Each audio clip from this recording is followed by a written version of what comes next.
بسم اللہ الرحمن الرحیم الحمد للہ وکفا وسلام علی عبادہ الذین اصطفیٰ اما بعد۔ مسلمانوں کا اور ایک کلمہ پڑھنے والے کا یہ بنیادی عقیدہ ہے اور ہونا بھی چاہیے کہ اس کائنات میں جو کچھ بھی ہوتا ہے اس سب کے کرنے والی ذات اللہ کی ذات ہے۔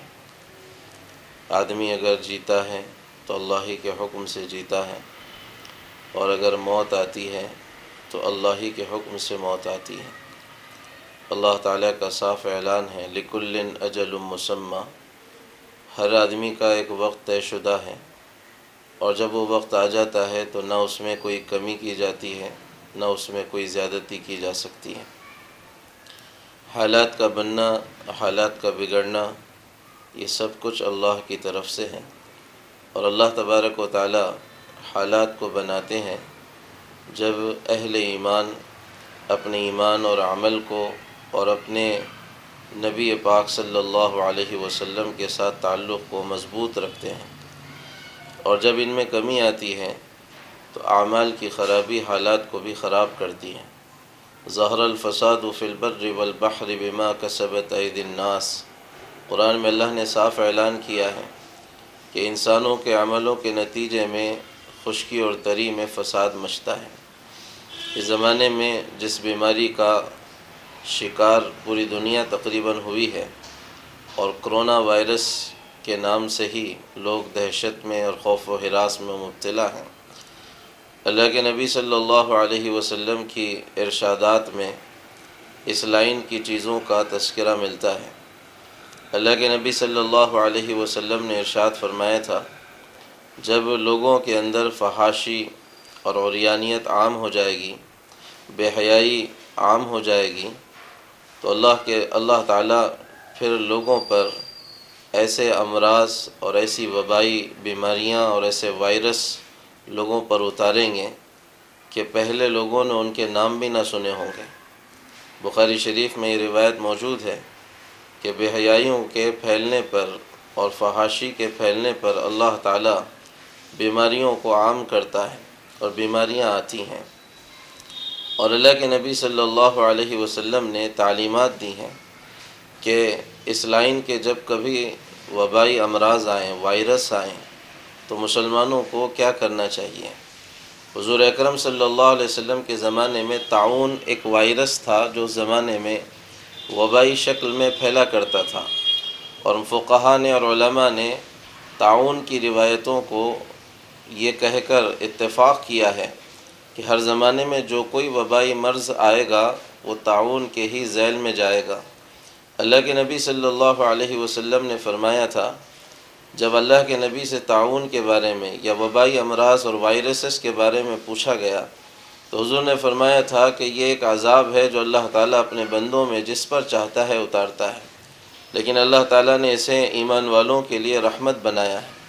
اب اگر کوئی اس لائن کے کسی وبائی بیماری میں مبتلا ہو جائے تو اسے چاہیے کہ وہ صبر کرے اور اللہ سے ثواب کی امید رکھے، اور اگر وہ صابر اور محتسب ہو کر اس لائن کی بیماریوں کو برداشت کر لیتا ہے تو اللہ تعالیٰ اسے شہادت کا اجر عطا فرماتے ہیں۔ بخاری شریف میں یہ روایت موجود ہے۔ دوسری جگہ اللہ کے نبی صلی اللہ علیہ وسلم نے صحابہ سے پوچھا کہ ذرا بتاؤ میری امت کے شہید کون ہیں؟ صحابہ نے فرمایا تھا کہ وہ لوگ جو اللہ کی راہ میں شہید ہو جائیں۔ حضور نے فرمایا کہ تب تو میری امت کے شہداء کی تعداد کم ہو جائے گی۔ صحابہ نے فرمایا کہ حضور پھر اب بتائیں کہ اور کون کون شہید ہیں۔ حضور نے ایک لمبی فہرست اس وقت بیان کی تھی اور کہا تھا کہ جو علم حاصل کرنے کے لیے نکلے اور راستے میں انتقال کر جائے وہ بھی شہید ہے، حاجی حج میں اور حج کے راستے میں انتقال کر جائے وہ بھی شہید ہے، ایسے ہی ڈوب کر مرنے والا بھی شہید ہے، ایسے ہی پیٹ کی بیماری میں مرنے والا بھی شہید ہے، اور ایسے ہی وبائی امراض اور طاعون میں مرنے والا بھی شہید ہے۔ حضور اکرم صلی اللہ علیہ وسلم نے لیکن احتیاطی تدابیر اس موقع پر ارشاد فرمائی ہیں۔ بخاری شریف میں روایت ہے، حضور اکرم صلی اللہ علیہ وسلم نے فرمایا، جب تم سنو کسی علاقے میں طاعون یعنی وبائی امراض اور وائرس پھیل گیا ہے تو دو باتیں حضور اکرم صلی اللہ علیہ وسلم نے فرمائی ہیں، جس علاقے میں پھیلے وہاں کے لوگ باہر دوسری جگہ نہ جائیں اور دوسری جگہ کے لوگ وہاں پر نہ آئیں۔ امام غزالی رحمۃ اللہ علیہ نے اس کی مصلحتیں بیان کرتے ہوئے کہا کہ بعض مرتبہ صحیح اور صحت مند آدمی علاقے میں وبائی امراض پھیلنے کے بعد بھی یہ سمجھتا ہے کہ میں اچھا ہوں، حالانکہ وہ ان وائرسز کا شکار ہوتا ہے۔ اب یہ اگر کسی اور علاقے میں جائے گا تو ہو سکتا ہے کہ یہ بیماریاں وہاں پر پھیل جائیں، اس لیے اس کو روکنے کے لیے کہا۔ اور دوسرے، اگر اچھے لوگ ایسے علاقوں سے نکل جائیں گے اور یہ سمجھیں گے کہ ان بیماریوں سے ہی ہم بیمار ہوں گے، تو ایمان اور اسلام کے عقیدے کے خلاف ہے کہ بیماریوں سے آدمی نہیں مرتا ہے، بلکہ ان بیماریوں میں اللہ جس کی موت کا فیصلہ کریں گے وہ مرے گا۔ لیکن اگر اچھے لوگ چلے جائیں گے تو پھر علاقے کے جو مریض ہوں گے، بیمار ہوں گے، ان کی تیمارداری، ان کی دوا دارو، ان کے کھانے پینے کا انتظام پھر کون کرے گا؟ اور پھر باہر کے جو لوگ ہیں ان کو آنے سے اس لیے منع کیا کہ بلا وجہ اپنے آپ کو مشقت میں ڈالنا اور بلا وجہ اپنے آپ کو تدبیروں کے خلاف چلانا یہ اسلام کی تعلیمات کے خلاف ہے۔ لہذا اللہ کے نبی صلی اللہ علیہ وسلم نے اس لائن کی دعائیں بھی امت کو سکھائی ہیں کہ ایسے موقع پر دعائیں کی جائیں، اور سب سے پہلے جو اہم بنیادی کام ہے وہ یہ ہے کہ اپنے تعلق کو اللہ سے مضبوط کیا جائے، اور ساتھ ہی ساتھ سنتوں والی زندگی کو اپنانے کی فکر کی جائے۔ 5 وقت کی نمازوں کا اہتمام اگر کرتا ہے کوئی بندہ